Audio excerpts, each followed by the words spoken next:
Hello and welcome to Maiden, Matriarch with me, Louise Perry. My guest today is Alex Byrne, Professor of Philosophy at MIT and the author of a new book, Trouble with Gender. We spoke about the difficulty that Alex had in getting his book published, the efforts by activists to get it shut down, and how publishing has been thoroughly captured by the progressive left, and indeed how philosophy has been thoroughly captured by the progressive left. In the extended version of the episode, we also spoke about the feminization of academia and of public life, and about why no one in trans activist circles wants to talk about autogynephilia. That extended version of the episode can be found at my Substack, louiseperry.substack.com, where you can also find bonus episodes, all the other extended episodes, and the MMM chat community. Enjoy.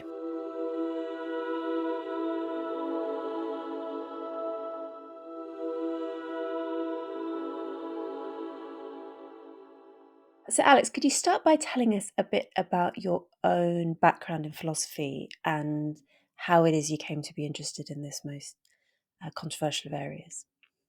Sure. So I grew up in Britain, in the wonderful town of Hemel Hempstead, and I came to philosophy actually quite late after first doing an undergraduate degree in maths, and I was working in London for an advertising agency after that, of all things, and I started going to Birkbeck College at the University of London in the evenings.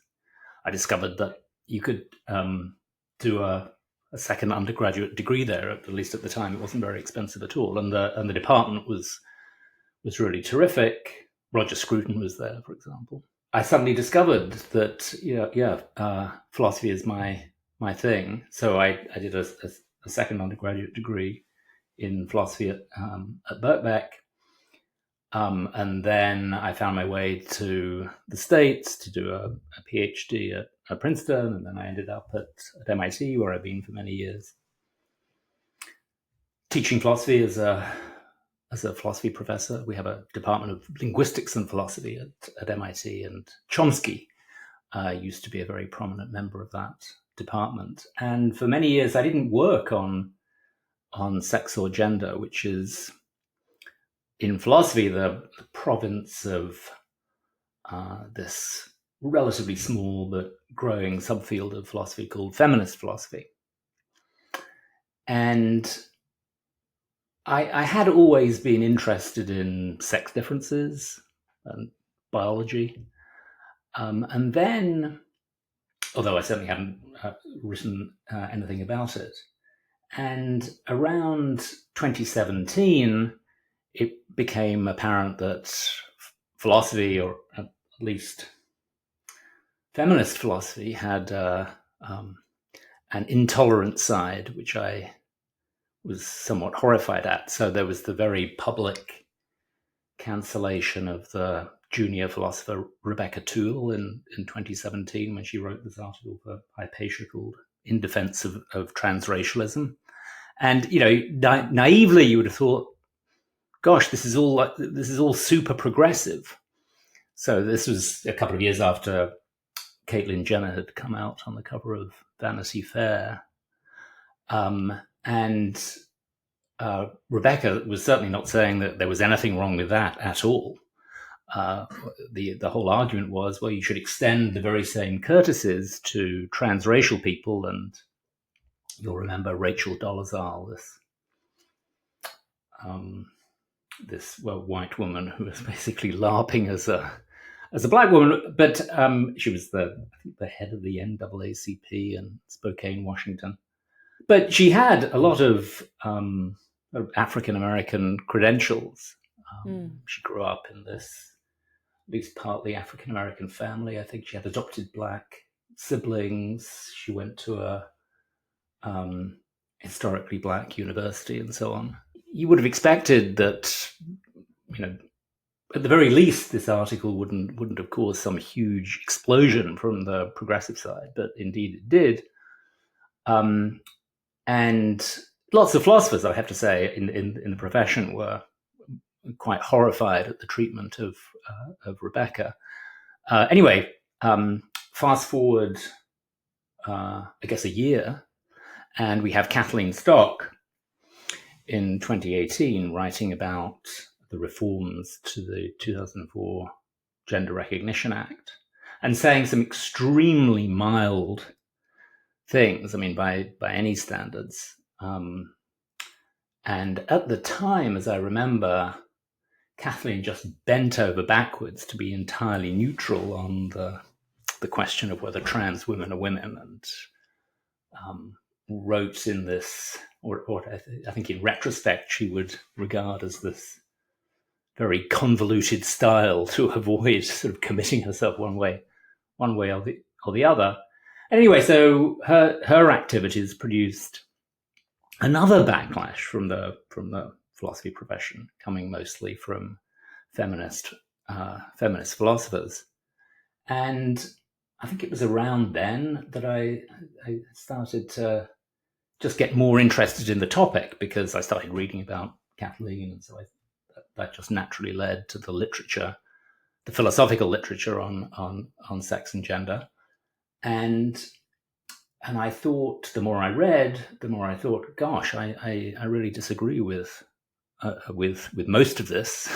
I think I can make some contribution. So I ended up writing. Well, I wrote a number of popular things about whether sex is binary and whether sex is socially constructed. But then I wrote a philosophy paper called "Are Women Adult Human Females?" in 2020. And that caused some, I mean, it was eventually published, but it took me a long time to get it published. And of course, your audience is probably like slapping its collective forehead, wondering why anyone would write that article. I mean, isn't it like obvious or something, or what?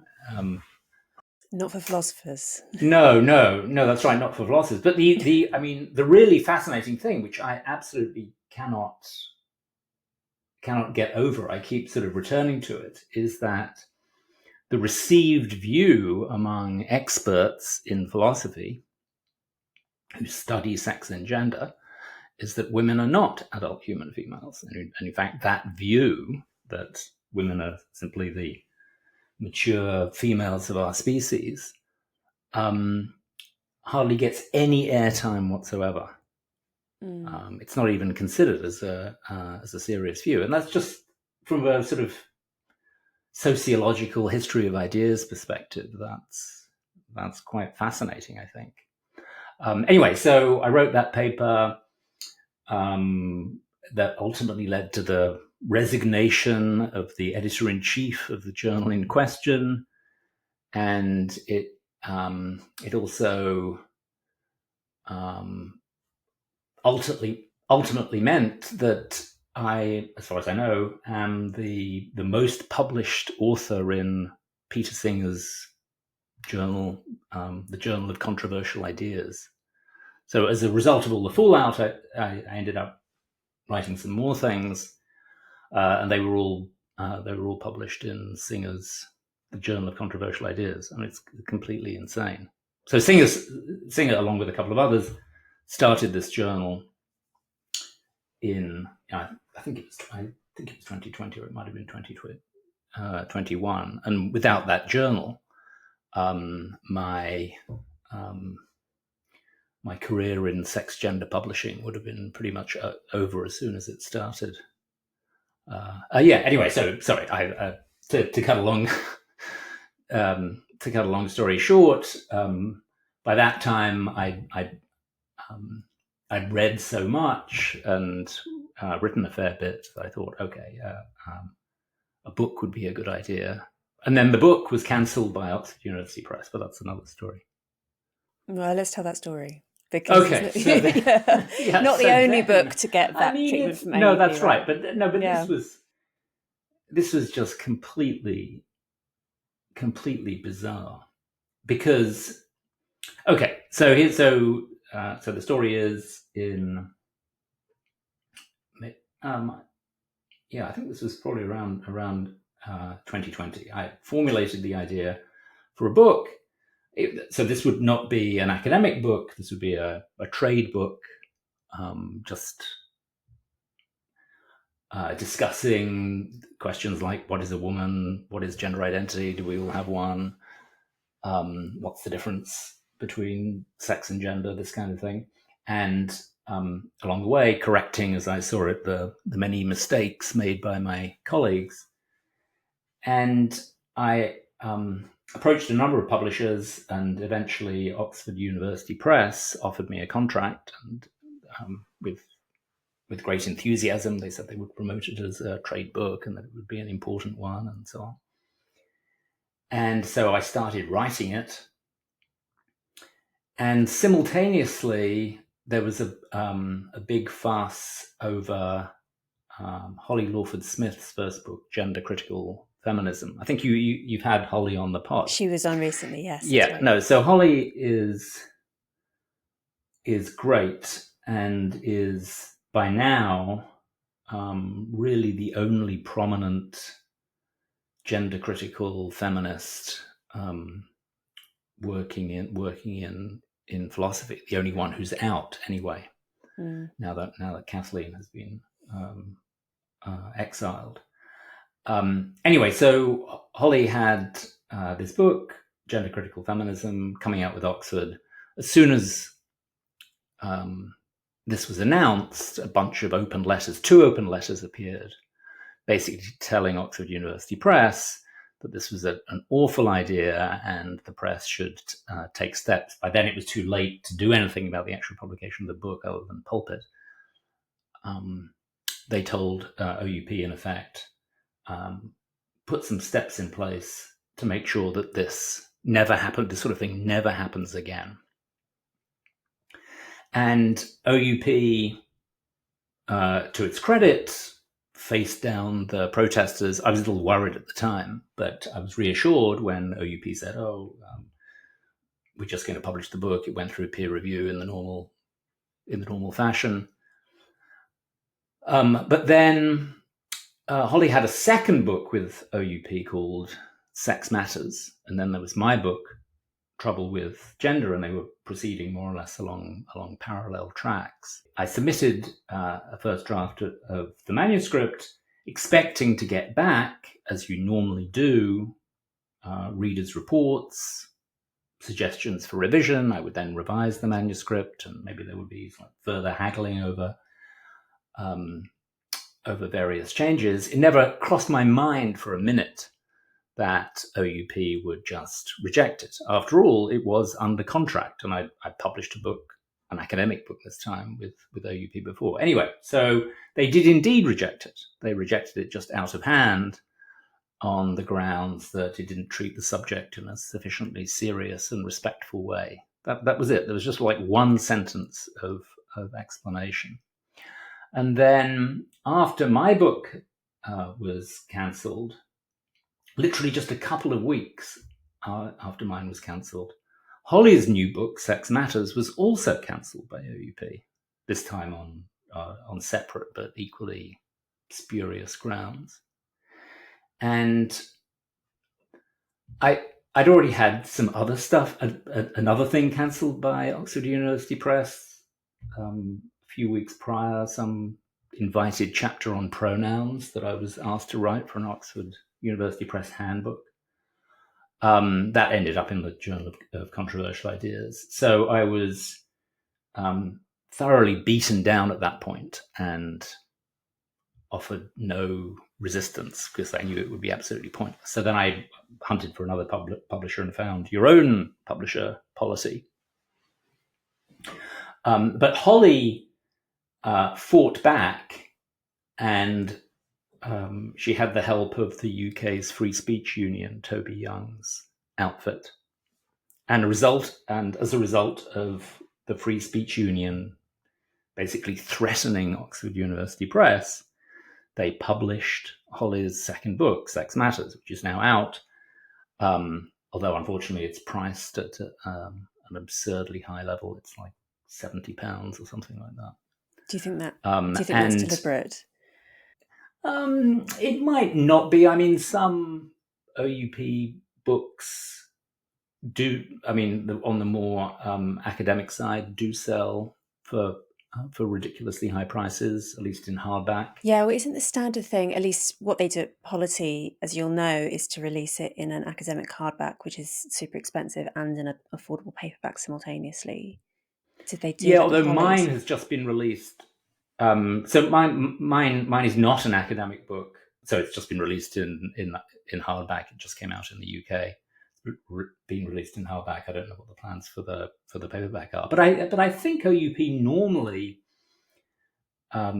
issues a hardback which is bought by libraries, and then it's only later that it comes out in paperback. But certainly OUP could have priced it lower and made much more money from it than they're going to. I mean, Holly goes on all these podcasts, and her book is mentioned many times. It's There's clear great public opportunity interest. for Yeah. right. And her book, even though it's like officially an academic one, is very accessible, I think. And but anyway, Oxford University Press is I think the second oldest academic press in the world after Cambridge.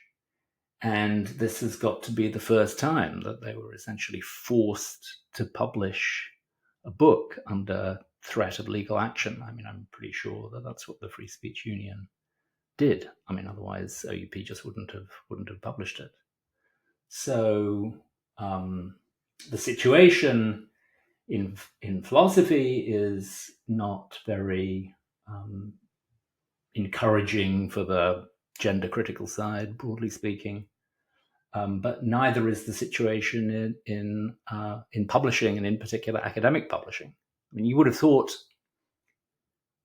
academic publishing houses, out of all publishing houses, would have been the ones to publish potentially controversial books. I mean, they're not for-profit enterprises. You could understand commercial publishers like the original publisher of Nigel Biggar's colonialism book for getting cold feet. That could have just been a plain old commercial decision. But with academic presses, it's totally different, or it should be. Except that controversial books sell so many more copies, actually. Well, if they were no, just that's right. motivated by commercial motivations, I'd imagine actually they'd love to be publishing all of these. That's right. That's right. The more controversial the polemic, the better. If they were only interested in selling copies. So that is actually very puzzling. That people are prepared to sacrifice long-term profit for short-term harmony in the office or something like that. But I mean, it is a very interesting facet of publishing in general, which obviously I've only seen from the author side. I've never worked in the publishing industry, but from speaking to people who work in publishing, no one seems to care about making profit, except maybe some of the bosses, but all the people working I mean, most books don't make any money.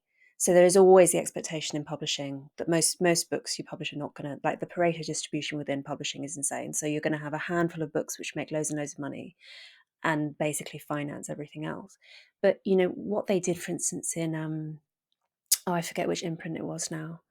The imprint that was publishing J.K. Rowling's crime thrillers under the Robert Galbraith title, they had fairly junior people within the publishing house who said that they would refuse to work on them because they objected so strongly to J.K. Rowling's gender critical views. And like, those titles bankroll the entire imprint. Like, it's just crazy. I mean, so they were eventually, I think, they weren't like fired, but all these junior people were basically told to put up and shut up by their bosses. I have an anecdote on exactly that point. This was on Twitter or X, as I was supposed to call it these days. I'm still calling it Twitter. I won't back down. Of all the decisions that Elon Musk has made, this has got to be the worst. The email signature of an editorial assistant in OUP, Oxford University Press's New York office, recently came to light. And it's almost certainly a woman, I have to say. at the end of her email signature, it's Oxford University Press, New York, Madison Avenue, or wherever it is they're located, it says, "I do not support the publication of Sex Matters by Holly Lawford Smith." And this is tolerated by OUP's New York office. This is like perfectly acceptable. It's perfectly acceptable for one of their employees to say publicly, well, I simply don't agree that we should be publishing this book. So yeah, it's exactly like J.K. Rowling. Crazy. And Yeah. the fact, I mean, there's a book to be written, and I hope someone does one day, just about the sort of internal politics of publishing. And I mean, I'm guessing that part of what happens is many people, you don't go to work in publishing if you're interested in making money. So I think it is one of those industries that tends to attract people who are very ideological, and it's also a very prestigious job, right? This is a point it's a very interesting question as to why institutions like academia, publishing, charities, a few others, have become so dominated by people on the left in recent decades. And one theory about it, which I think is quite convincing, is it's because people on the right tend to want to make money. And none of those industries offer the opportunities to make money. So they end up, those people go into law, finance, whatever, all of these intellectually stimulating and much better paid industries. And maybe that's why publishing it just becomes all about ideology. Right. I mean, there is this slight market correction with publishing houses like, is it Swift, who come in to scoop up these controversial books. Yeah, and indeed, Polity have taken on dangerous titles like yours and mine.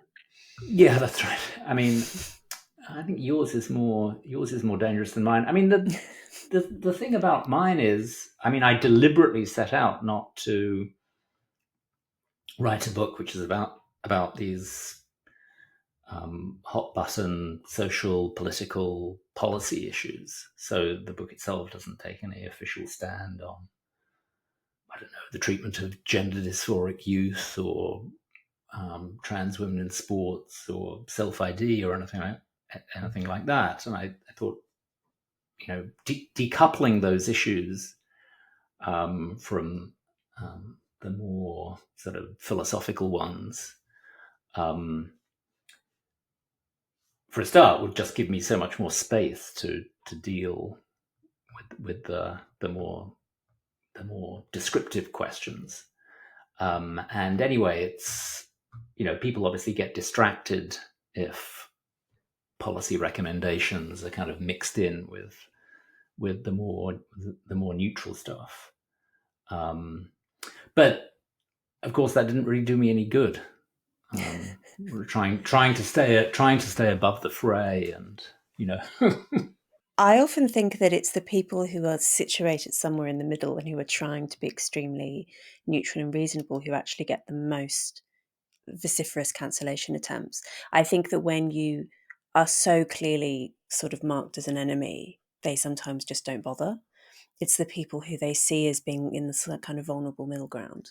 Very strange times. I mean, of course, they should say that in a way it's like the best thing that could have happened from my own selfish point of view. I mean, there's nothing like a bit of light cancellation to drum up publicity. I think there's definitely been more interest in the book than there otherwise would have been. I mean, I ended up writing a rather having a ghostwritten essay in the Daily Mail as a result of all this. I never thought I would appear in the Daily Mail, railing against my critics and so on. On the one hand, it's often that the cancelled people are not the ones who really suffer, although sometimes they genuinely do. I mean, Rebecca Tubal and Kathleen, even though Kathleen's career has kind of taken off in a quite spectacular way, nonetheless, she really suffered early in the whole process.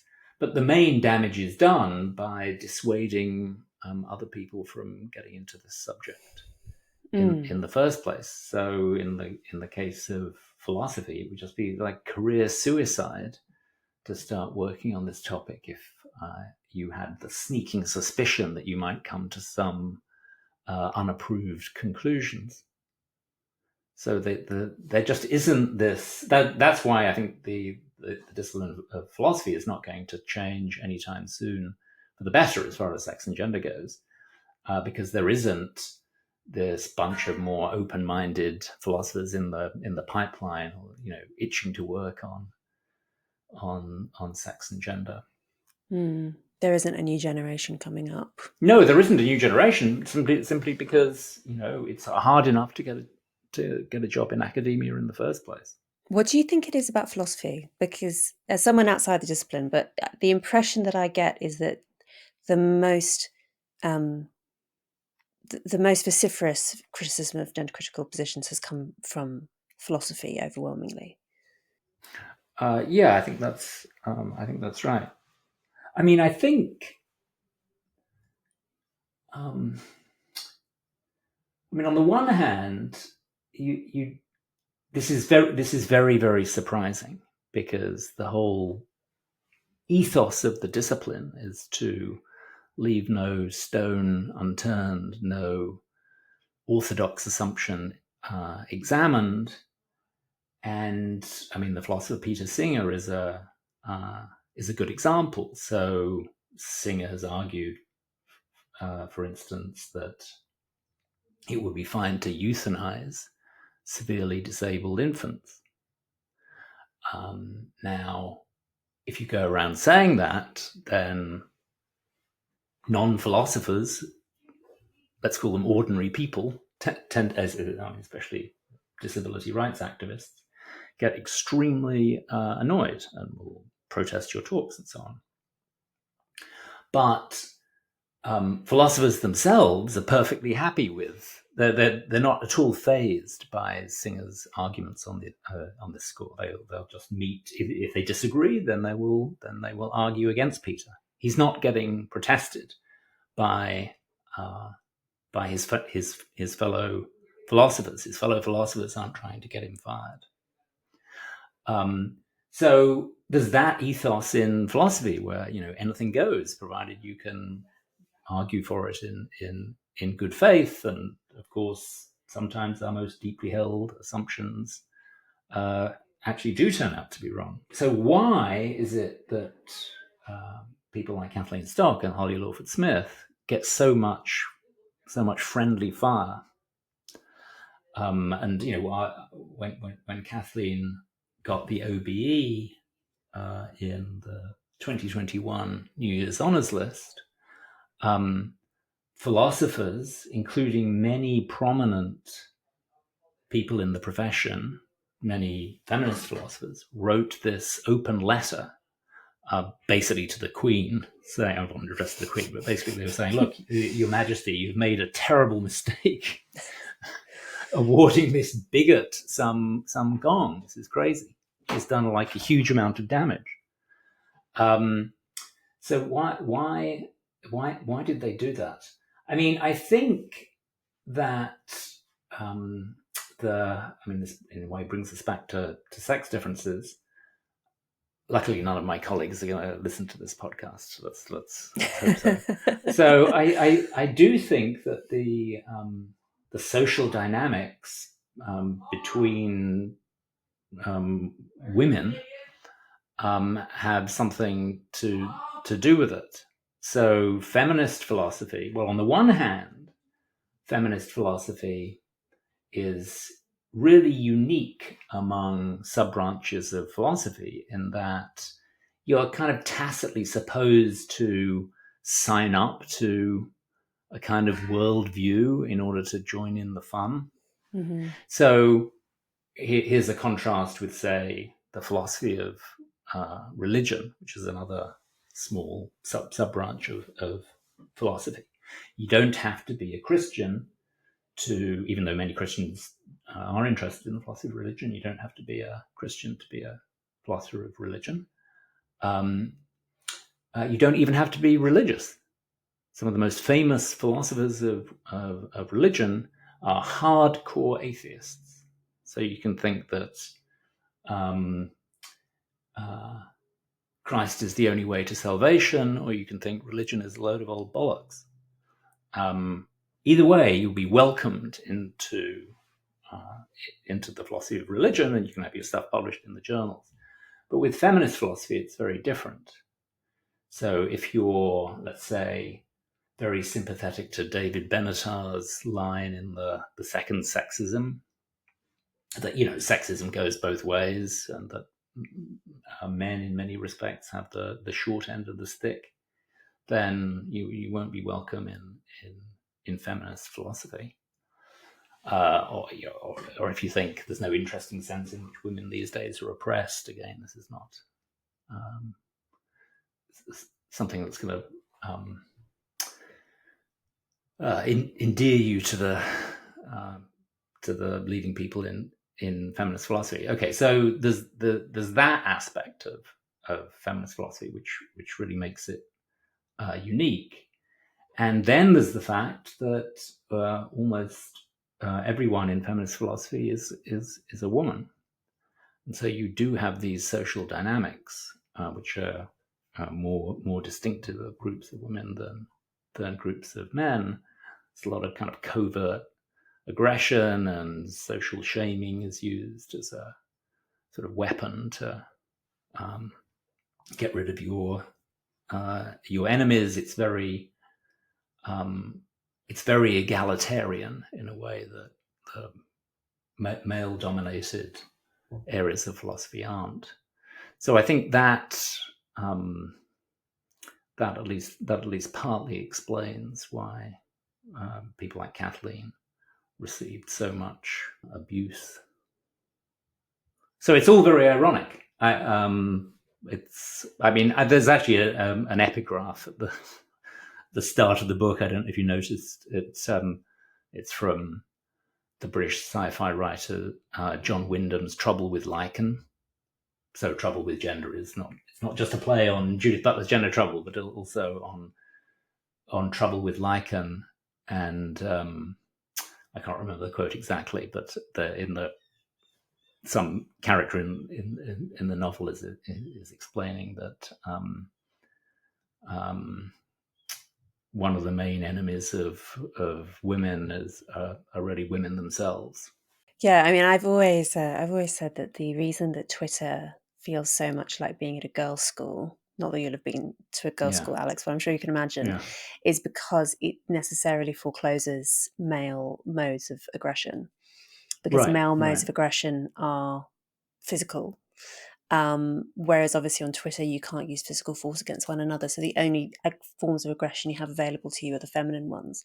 So reputation damage, gossip, back channels, ganging up, all of this kind of thing that teenage girls do to one another, and indeed adult human female philosophers do to one another.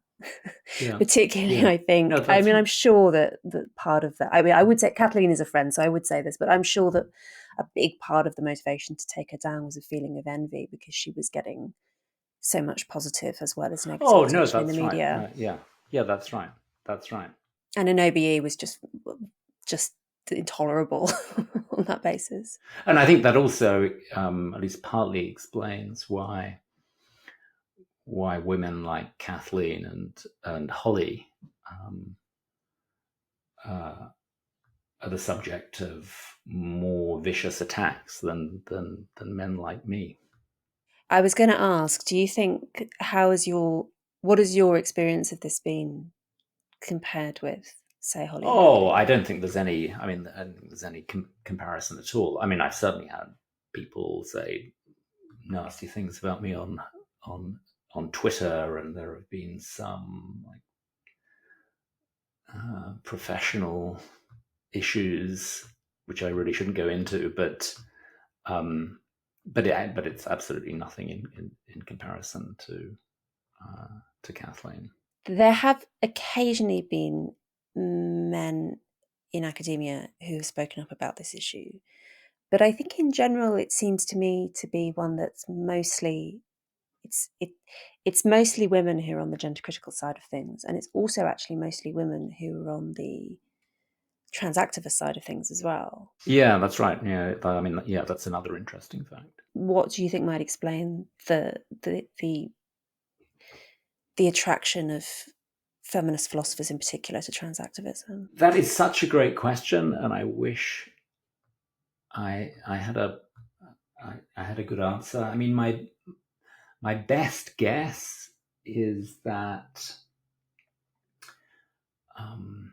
there's so much emphasis on so-called marginalized groups of course, in the more progressive areas of philosophy and in society in general, that feminist philosophers in particular, or just philosophers in particular, who think that the greatest task these days is lifting up marginalized groups and trying to ameliorate the huge amount of oppression they have been subject to, kind of naturally on the lookout for the latest marginalized groups. I mean, as it were, the more marginalized groups, the better. Transgender people are the very latest candidate for being super marginalized. Maybe people were just getting bored with race and race and gender, and the transgender thing came along at more or less the right moment, when, of course, gay rights was basically done and dusted, at least in the UK and to a large extent in the US. And of course, you had all this surplus staff who before were very keen on, their entire job was promoting gay rights, focusing on gays as the marginalized group, and now that problem had been solved. Naturally, you don't want to be unemployed, so the hunt for the latest marginalized group was very motivating, and that perhaps something similar happened in philosophy. I don't know whether that's particularly convincing, but that's something like that is my best guess. No, it sounds very plausible to me. I mean, it's funny, isn't it? In a sense, it's question begging, in that why would philosophers decide that writing papers for philosophy journals that only other philosophers are likely to read is some sort of important activism? That seems to be baked in as an assumption, but it doesn't seem obvious to me at all. Yeah, but no, well, yeah, that is an excellent question. So that's another puzzling thing about this area of philosophy. So many feminist philosophers are, if you like, wannabe activists. I mean, they want to make a difference. I mean, most philosophers are not under any illusion that what they say will have any impact on society at large. They just do their thing about logic or some arcane question in metaphysics or epistemology, not really thinking that there's going to be broader uptake by society at large, or that they're going to change the world or anything. But many people in feminist philosophy are there because they want to make a difference. Because, I mean, in a way, it's all extremely laudable. They see many injustices in the world and they want to do something about it. Okay, so what do you do if, on the one hand, you think that a life well lived is a life that actually makes a difference to social justice issues, that helps make the world better? But on the other hand, you're an academic in philosophy. What do you do? Well, one thing you could do is either just realize, okay, well, what you're going to do, what your professional life is actually not going to make very much difference. That's just something you have to live with. Or you could give up philosophy and go and join some activist organization, go and join Stonewall or the Human Rights Campaign or something like that. But of course, the easiest way out is it involves a bit of cognitive dissonance. And that is to kind of convince yourself that, yeah, philosophy really can make a difference. And so one way this comes out is in this cottage industry in feminist philosophy of trying to define the word woman in a way that's appropriately inclusive. So many, even though no feminist philosopher worth her salt would agree that women are adult human females, nonetheless, many feel that the current concept of woman, whatever it is somehow defective in that it doesn't include trans women, or it doesn't include all trans women. So just like speaking with the vulgar, it's true that not all trans women are women. Okay, this is held to be a defect of sort of ordinary English. So this cottage industry, it sometimes goes under the title of conceptual engineering, involves refiguring our concept of, or redrawing the boundaries of the concept of a woman so that it's appropriately inclusive. And now using the new concept, you can truly say that trans women are women. And the philosophers who work in this little area, I don't think they think very hard about whether their proposals could actually gain traction in the wider world. But that really does seem to be the idea, that somehow people will read these extremely obscure papers in extremely obscure journals, and sometimes neologisms totally catch on, and ordinary people sometimes neologisms can catch on, and a single person can in effect introduce a new word into the language. I mean, like mansplaining, for example. I can't remember who first came up with that, but just some feminist writer came up with mansplaining, and suddenly everyone knows this word. It's been introduced into the lexicon. And I think the hope somehow is, it's never really spelt out, that one of these newfangled definitions of woman would somehow catch on in a similar manner, and before you know where we are, English has been completely transformed, and we're all using the word woman with its spanking new meaning and saying truly trans women are women. So that sort of seems to be the way that they're thinking, and that's a way of, on the one hand, just being this ivory tower academic, but on the other hand, thinking, "Gosh, I really could have an effect on broader society, and I really could help bring about using the tools of philosophy, the tools of conceptual analysis, and defining words in this way or the other. I really could have a positive effect on these social justice issues." So I think that's the way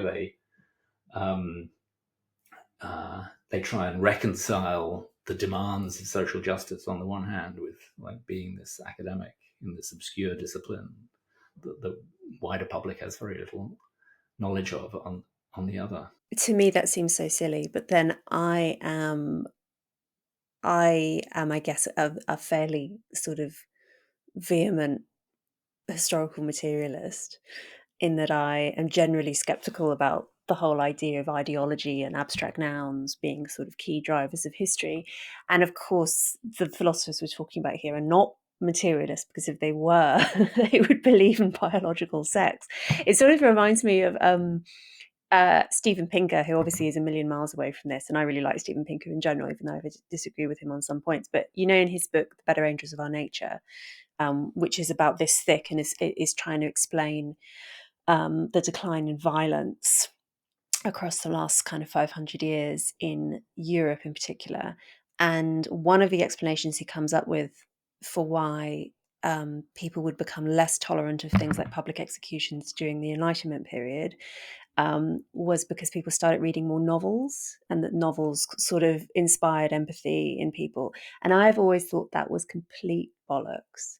That many of the other explanations in the book are convincing, but that it's something about me. I just don't really buy the idea that most people are really motivated by that kind of abstract stuff. But clearly, that's not the line of thinking from someone who's an acolyte of Judith Butler, because then it's all about, we are basically, we're not only are we blank slates, but we're sort of biologically amorphous goo.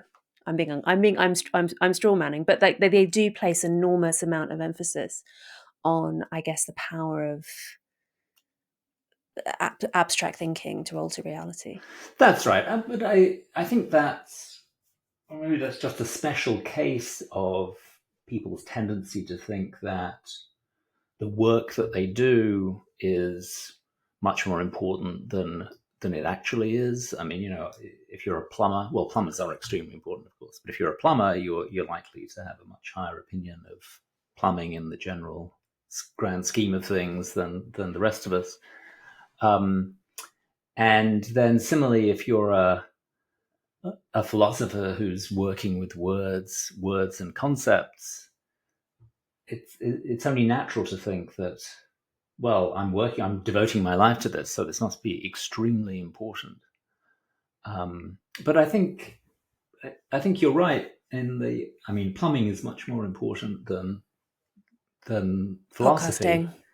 And podcasting, that's true. Podcasting first, then plumbing, and then philosophy, the three Ps.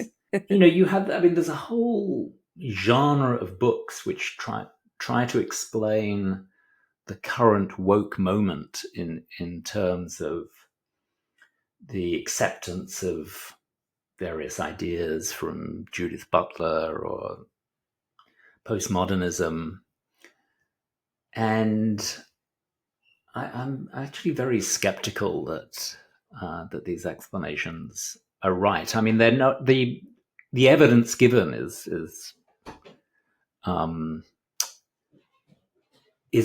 never very convincing, because it's always very hard to trace the effect of, I don't know, various works by Michel Foucault or Gender Trouble into the current zeitgeist or specific policy recommendations, or the reform of the Gender Recognition Act, or the enthusiasm for self-ID, or the current kind of biology denial that you find actually in many scientific publications, let alone popular culture. So there's clearly some kind of association there, but just what explains what is just not obvious to me. I mean, one theory which won't be popular with your colleagues, which I think is quite convincing as to why we've seen this enormous culture change within academia, and particularly, and it's a theory that also explains why we would see it more in feminist philosophy than elsewhere, is it's to do with feminization of public life. It's the rush of women into positions of professional roles, and bringing with them the kind of average differences in female temperament. For instance, women are, for instance, more agreeable. We've talked already about different modes of aggression between men and women. Women are slightly more neurotic than men. All these differences, which on an individual level do not necessarily tell you anything. The fact, if you know someone's sex, you don't know their personality. But if you have hundreds or thousands or more people within an institution, you are going to expect differences on average between men and women. And if you have, philosophy, I presume 100 years ago was basically 100% male. The episode is not over. There is another maybe 30 minutes of content, but it is behind a paywall. If you would like access to that content, if you would like to show support for the show, paid subscriptions are what keep it on the road. Allow me to pay my producers, put food on the table, all that important stuff. The extended version of the podcast is available at my Substack, louiseperry.substack.com. That's where you can also find, as I say every week, bonus episodes, extended episodes, the MMM chat community, all of this. Please sign up for a paid subscription. It makes such an enormous difference to my ability to keep producing the podcast and grow it even bigger, produce more episodes, all that good stuff. There are other ways that you can show your support for the show as well. You can rate and review us on Apple Podcasts. You can like us on YouTube. You can tell your friends and family how much you like the show. If you find it valuable, all of these things make an enormous difference to our ability to keep making it. Thank you so much.